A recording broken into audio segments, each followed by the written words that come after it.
Vamos lá, irmãos, concluindo aqui nosso 11º dia de aula, o último bloco de introdução do Antigo Testamento 2. Continuando aqui nos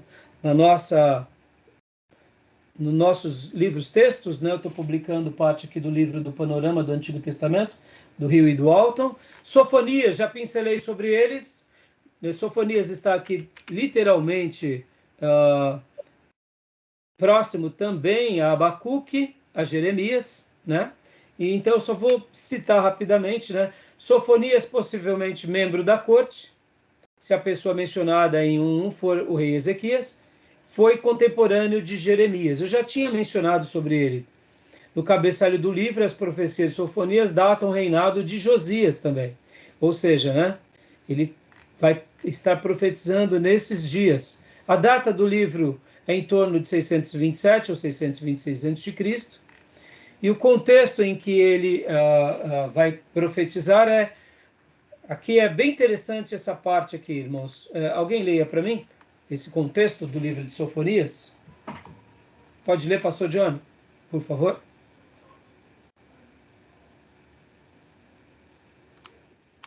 Vamos lá. Contexto. As 5 décadas de apostasia de Manassés, 697 a 642 a.C., custaram muito caro para Judá espiritualmente, e os israelitas jamais se recuperaram delas totalmente. Uma geração inteira só conheceu um rei, Manassés. O patrocínio oficial do sincretismo religioso reinstituiu o baalismo e outras práticas cananeias que sempre estiveram, pelo menos, à margem da religião israelita desde o êxodo do Egito, 1000 anos antes. Só uma recapitulação muito rápida aqui, irmãos. Já comentei sobre isso.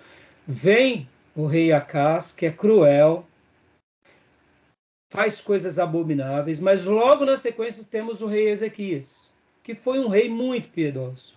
Mas na sequência vem Manassés, e Manassés é cruel. Ele consegue colocar em Judá coisas que nem Acás tinha feito, ou seja, foi o grande rei mau de Israel. Ele coloca as práticas da tribo do norte, que já tinha sido castigada, e olha como ele é cruel, porque ele vê que Deus sentencia a tribo do norte e ele é indiferente, pratica todo tipo de atrocidade, até o ponto em que ele sofre, e quando ele sofre, e ele sofre por causa do Egito, aí ele se arrepende, ou seja, mas foi no finalzinho, então é um contexto muito difícil. Por isso que há essa citação aqui do autor falando sobre esse sincretismo religioso e o culto a Baal e as práticas dos cananeus, como não tinha muito tempo. Né? Então, leia agora para nós. Continua para nós, pastor, por favor. Pois não. As medidas da reforma de Josias foram as mais austeras até então. Elas conseguiram mudar as práticas religiosas israelitas e livrar sua forma de adoração de elementos estrangeiros, mas aparentemente fracassou em mudar o coração do povo. Como resultado, a liberdade do cativeiro assírio não resultou no rei davídico ideal, que restauraria os limites de Israel e preeminência de Jerusalém. Pelo contrário, apenas marcou a transição do controle assírio para o controle babilônico sobre Israel. Olha só que interessante, meus irmãos. Josias, quando fala que o autor, que ele fez essas reformas bem contundentes, ele foi piedoso. O sumo sacerdote Ilquias, pai de Jeremias, foi piedoso. Jeremias foi piedoso. No entanto, o povo passou por esse momento de transformação, mas não foi profundo. O coração deles não foram intensos. Essa ideia do rei davídico para a nação não imperou. Pelo contrário, eles foram fracos, porque no momento que houve a transição do reinado para reis maus, eles também continuaram pecando. Podem ver que Jeremias já não teve o mesmo privilégio de Josias e nem do sumo sacerdote Ilquias, e Jeremias foi mal visto. Então, Sofonias é esse pregador que prega, também fazendo essa advertência. Olha só, o esboço dele. Julgamento, advertência de julgamento universal, julgamento de Judá e Jerusalém, o dia do Senhor. Ele vai trabalhar muito sobre essa ideia também do dia do Senhor, assim como outros profetas. Julgamento contra a Filistia, ou seja, os filisteus. Julgamento contra Moabe e Amon, Cuxi, julgamento contra a Síria, julgamento contra Judá e Jerusalém, advertências do julgamento universal. Ou seja, ele também está olhando de uma forma holística. Ou seja, ele olha todas as nações. Então, ele tem uma mensagem profética de uma forma muito, muito interessante. E aí vem a conclusão, que é a restauração. Tá bom, meus irmãos? Assim, sendo bem rápido, né? Até para eu poder concluir aqui. Eu já tinha pincelado sobre ele, né? Além de Amós, Sofonias é o único livro dos profetas menores a apresentar série de oráculos contra as nações. Ou seja, ele era tão resolvido e tão sério que ele fala ao povo de Deus, a tribo do sul, tribo do norte, mas ele fala também às outras nações, né? O tema principal dele, o dia do Senhor. E aí concluímos o assunto. Tá bom? Tudo bem? Ok. Tranquilo? Profeta Ageu, irmãos. O profeta Ageu, ele vai ter uma característica muito curiosa. Ele vai ser aquele que vai trabalhar restaurando essa aliança dos descendentes de Davi. Ageu, ele vai ser esse profeta que vai trabalhar no valor, aqui, ó, a importância de definir prioridades adequadas. Ageu, qual é o contexto de Ageu? Vamos lá, vamos aqui para o nosso mapa. Ageu, ele está pregando logo depois do regresso. Podem ver no nosso slide aqui da cronologia, Ageu prega pela reconstrução do templo. Zacarias prega da vinda do Messias. Ambos são contemporâneos. Ambos estão agora trabalhando em conformidade com Zorobabel, com o sacerdote Josué, se não me falha a memória. Eles estão aqui reconstruindo o templo e não pensem em vocês, que reconstruir também foi fácil. Vocês têm que lembrar que aqui agora o povo volta para o seu habitat, mas já não tem mais monarquia. Já pararam para pensar sobre isso?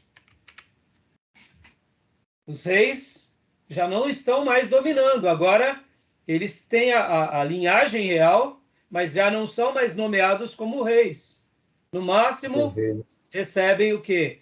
A função como governadores. Por quê? Porque agora é um novo império. Ora, você acha que o império ia dar o título real, ia dar a carta de alforria ao povo, ia colocar ali rei, sabendo que eles poderiam em qualquer momento se fortalecer e contra-atacar o império? Então eles voltam, sim, é um regresso, é uma alegria, mas é diante de muita dificuldade. É a reconquista de tudo. Vamos lá, irmãos. Eles estão, depois da guerra, eles estão agora restaurando os cacos? Sim. É bom, mas é ruim, né, irmãos? Porque agora você está reparando as coisas. Então, percebam que é um momento de alegria, é um momento de glória, mas é um momento de dificuldade. E para o profetismo também foi difícil. E para os sacerdotes também foram difíceis. Porque agora Volta eles tinham um domínio, estigma. né? Hã? Eles voltam, mas está sob o domínio do Ciro, né? Sim, eles estão sob o domínio dos medo-persas. E eles também têm agora o quê? Eles têm um estigma. Qual que é o estigma?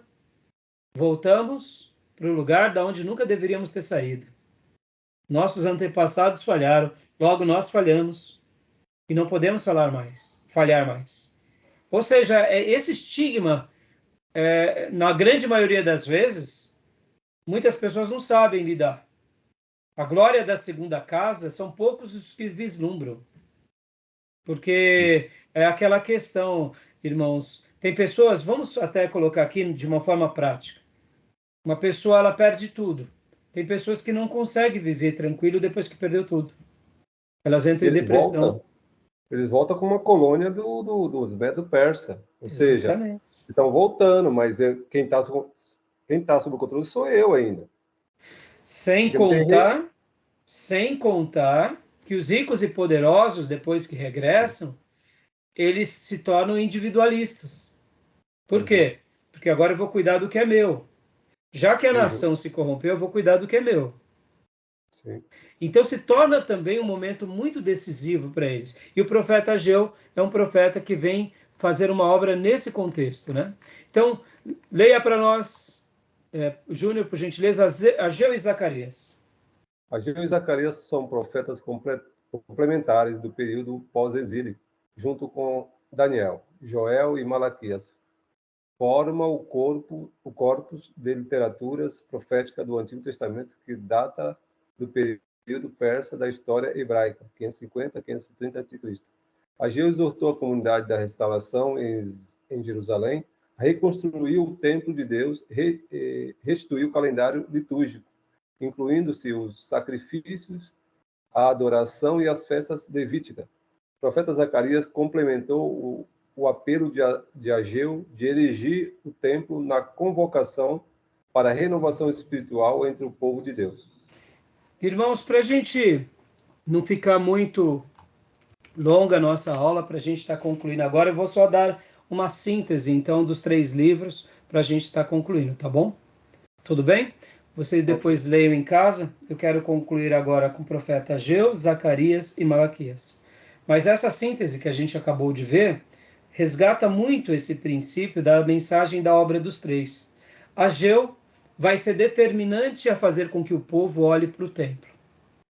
Olhe para a liturgia, para a prática, para o comportamento da adoração, para a construção. Deixa eu ensinar uma coisa aqui que eu aprendi muito com o querido pastor Elcio Sadenberg, pastor aqui da Igreja Batista Renovada de Poá. Ele sempre falou para mim, desde quando eu vim aqui para Ferraz, ele falava assim para mim: pastor, construa uma igreja, tenha um templo, porque mesmo depois que nós passarmos, a obra continua, porque o povo vai ter um lugar para adorar a Deus. Parece bobeira, mas quando nós conseguimos deixar uma obra construída e a próxima geração continua indo adorar a Deus naquele lugar, é mais fácil de se perpetuar a história. Pode ver que nós, hoje aqui, como brasileiros, existem grandes igrejas que foram tombadas em praças lindíssimas, que são católicas. Podem ter poucas pessoas que vão aos domingos ou durante a semana, mas ali é um marco histórico. Eu sei que o marco histórico religioso simples, ele não diz muita coisa, mas ele pode ser uma boa transição para um povo que teme a Deus. Por isso que Deus permite a reconstrução do templo. Por quê? Porque Deus tinha dado aquela terra. Então essa ideia de termos algumas coisas materiais para que as próximas gerações também continuem preservando é importante. Agora, nós sabemos que isso não é tudo, que há uma linguagem espiritual que está acima dessa linguagem humana. Podem ver que lá na Europa tivemos grandes avivamentos batistas, presbiterianos, metodistas, e infelizmente as próximas gerações não deram o valor devido àquela fé. E hoje esses templos foram vendidos. Mas quando nós sabemos de um templo que foi vendido, isso há uma dor no nosso coração. Por quê? Porque houve um marco histórico. Houve uma conquista. Então, irmãos, o profeta Ageu, ele vai olhar para a obra de Deus, essa obra que realmente implica, por exemplo, irmãos, hoje aqui, ó, o nosso seminário é um acontecimento histórico. O seminário teológico que eu participei foi uma ferramenta histórica. As nossas igrejas são históricas, no sentido assim, há uma prática, há uma regularidade. Ageu vai ser determinante a isso. Zacarias, a mensagem dele vai ser determinante a fazer com que o povo busque a Deus intensamente, ou seja, dando esse significado poderoso. E Malaquias? Malaquias vai trabalhar também em sincronia com eles, mostrando o seguinte: não vamos dar a Deus o resto, vamos dar a Deus o melhor. Pode ver que ele é o grande profeta que fala dos dízimos, fala da função sacerdotal. Então, esses 3 profetas, eles vão ser determinantes nesse retorno, na manutenção. E aí talvez vocês parem e pensem: pastor, eles foram os últimos? Não, irmãos. Eles são os profetas. Mas depois deles vem alguns outros que foram ricamente influenciados por eles. Quem foram? Aí vamos lá para o nosso último compartilhamento. Olha que legal. Aqui. Esdras e Neemias. Pode ver que Malaquias vai profetizar bem próximo a eles, mas possivelmente os últimos escritos, aqui está uma data, mas segundo os livros textos, vão falar que os escritos de Esdras e Neemias são os últimos escritos. Alguns vão falar que é Malaquias, outros vão falar que é o próprio Esdras, mas assim, de uma forma ou de outra, partindo do pressuposto que Ageu e Zacarias, realmente a datação deles esteja certa. Então, eles profetizam aqui na reconstrução do templo, partindo do pressuposto que Malaquias é contemporâneo de Esdras. Ou seja, esses três profetas, eles são determinantes para os escritos de Esdras. E quais foram os escritos de Esdras? Esdras, Neemias, Esté e qual outro? Livro muito importante que vai trabalhar tanto na questão do templo, da restauração do sacerdócio, da vida seguindo Davi como um modelo de líder e de integridade, e o templo. Qual é o livro que vai destacar essa premissa? Vocês lembram? Um livro histórico. Isaías? Não. Crônicas. Crônicas. Ou seja, esses três profetas, partindo do pressuposto que eles realmente vão ser a influência para Esdras e para Neemias.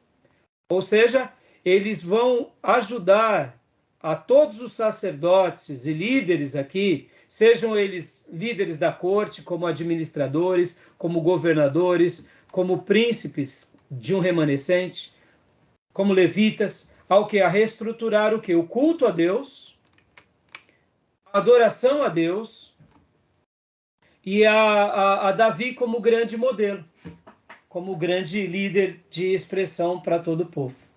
Tá bom, meus irmãos? Demos aqui a síntese, que senão a gente vai acabar muito tarde. Eu tenho passado muito da hora e eu não quero ficar passando muito da hora, até para a gente cumprir o horário. Amém. Mas olha, eu espero ter atingido aqui o alvo, né, de poder ter passado uma boa instrução para vocês nessas duas matérias. Como vocês sabem, não é a minha área de atuação, mas eu acredito que tentei dar o meu melhor aqui a vocês, tá bom? Okay. Beleza. Alguma pergunta, alguma fala, algum acréscimo? Irmãos, Fabiano? Para mim tá ok, pastor. Não, da minha parte também não. Também, tá ok. Irmã Cleusa não está podendo se comunicar por causa do áudio dela. Fabiano?